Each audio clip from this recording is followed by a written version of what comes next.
Hello, this is Sam Pollock speaking here with my team from FakeID. We're going to be showing off our latest milestone, the mobile alpha for our game Idle Tower Defense. The team again is myself, Sam Pollock, as the producer.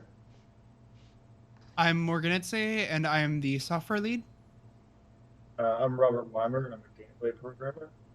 And I'm Lucas Dunster, and I'm the designer. And Erik Enos was called away for work at the last minute, but he's with us in spirit and all of his hard work in the project. And speaking of the project, I'll show it here running in LD Player. This is the APK we built for running a mobile. So here you can see the launch scene. We've got our options menu. You can travel between scenes, or you can toggle the music on and off and the sound effects on and off. I'll be keeping them off for this demo. And the instruction scene again, where you can take a look at just the basics of how to play.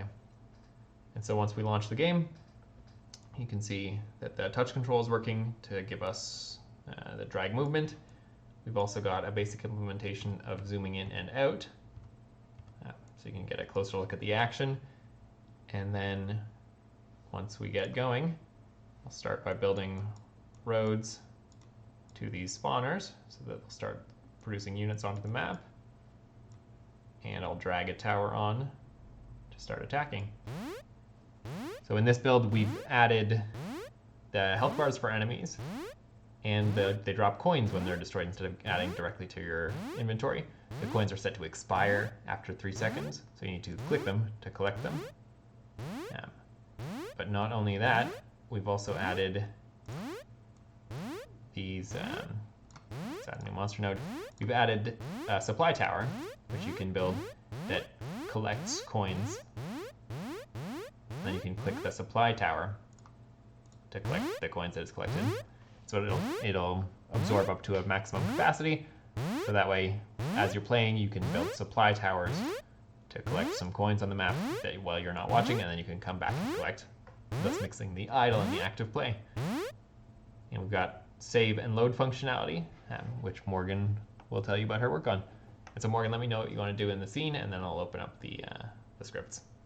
Good stuff. So what I'm going to get you to do actually is save the game now. So what this does, actually only what's implemented in this build rather, is the saving of the gold, the stone, the XP, and I had a bit of a roadblock trying to get the surgeon, but that's an easy fix for next build.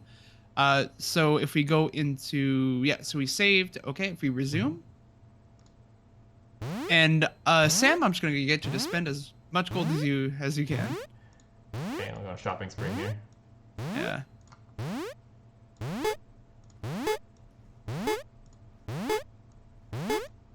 Okay, I'll run out of stone.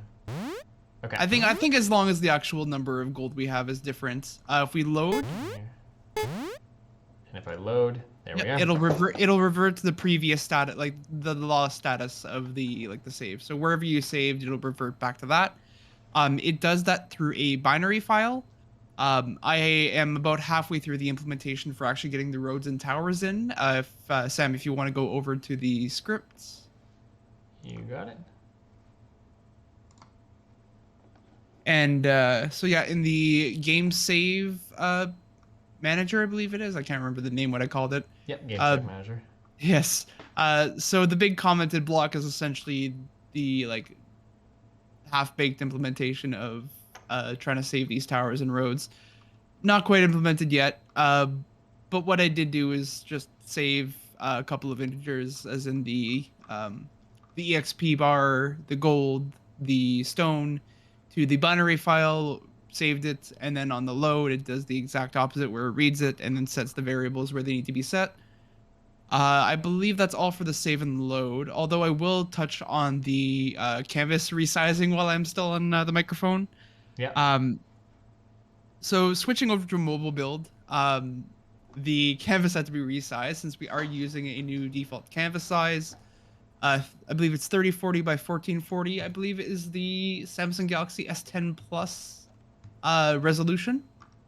So since that's our new canvas scale, we had to kind of rejig the UI a little bit.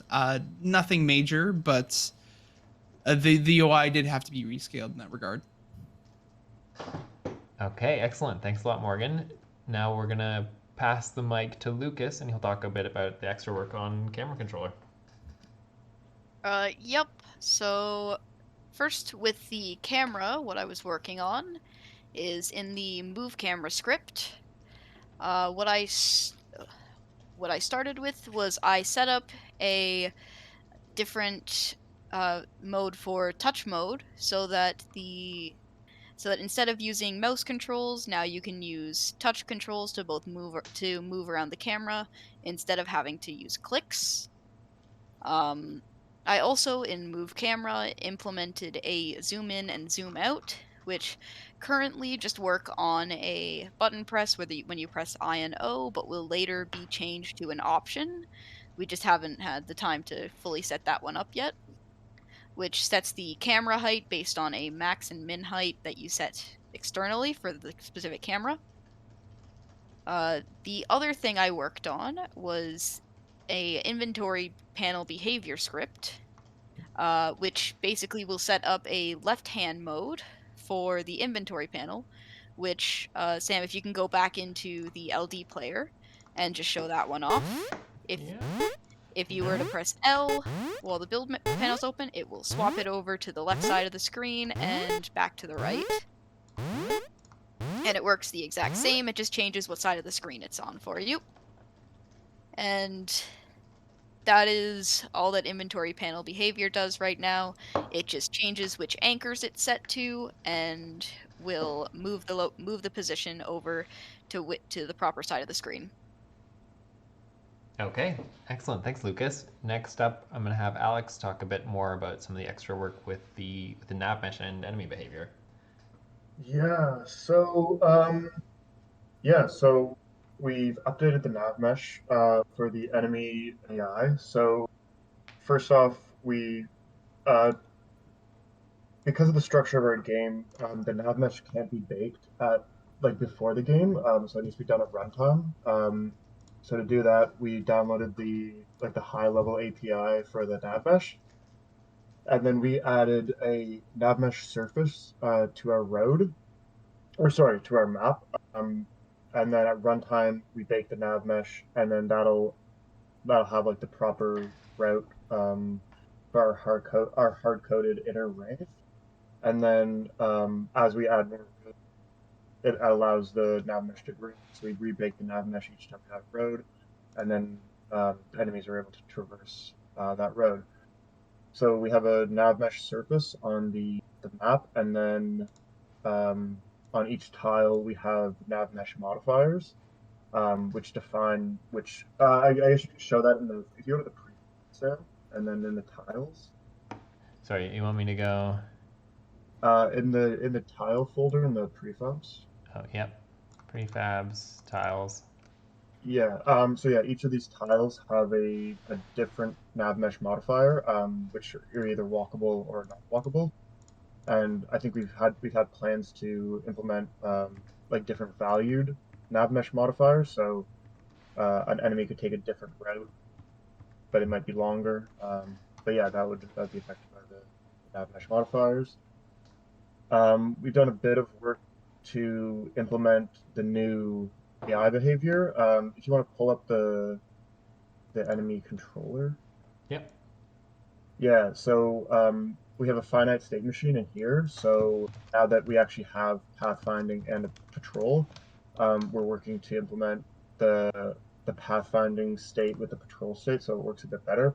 Currently, it's just using the patrol state, and it's working. But yeah, we plan to do that. And then if you just want to go to the surge controller, so this is another feature of our game. So throughout the game, as the player kills more enemies, a surge will happen. So that'll increase the amount of enemies that each spawner spawns. So it's really just a couple of simple timers.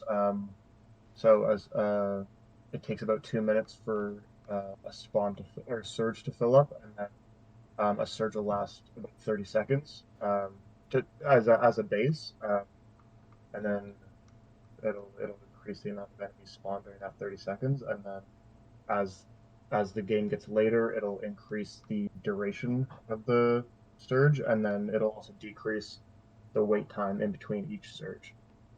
So yeah, the player will have longer surges and longer enemies to deal with as the game goes on. I think that's about it for me. Okay, excellent. So,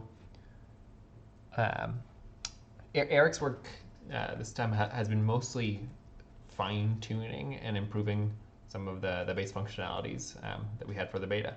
So some extra work with the loads and the enemy, the tower placement and spawner placement and level up system.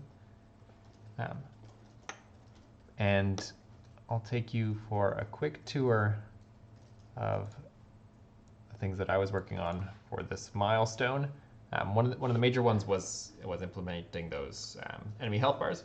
So involved adding a local space canvas to the enemies with a health bar that is set to active after their health is reduced under their maximum.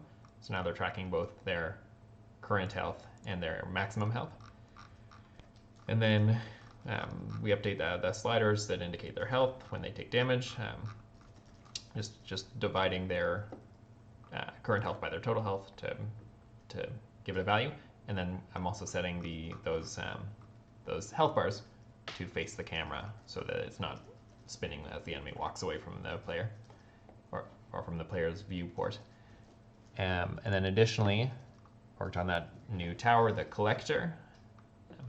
And the way this one works is if it has space in its gold capacity, it will scan the surrounding area for coins, and then it'll move those coins in towards itself. And when those coins enter the collider of that collector tower, it'll increase the amount of coins held in the tower, and then they'll wait there ready for the player to tap them and collect them.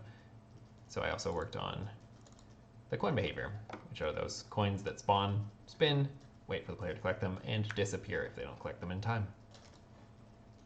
So that's where we're at with the build. You can take a quick look at how we were tracking the project here in Trello. You can see all these new completed ones that we were working on, and then a couple stuff that we've kicked back on the back burner that we're continuing work on. But I think we're making very good progress, and the game is well on track. So that's our team FakeID. Thanks for tuning in. And we'll see you next milestone.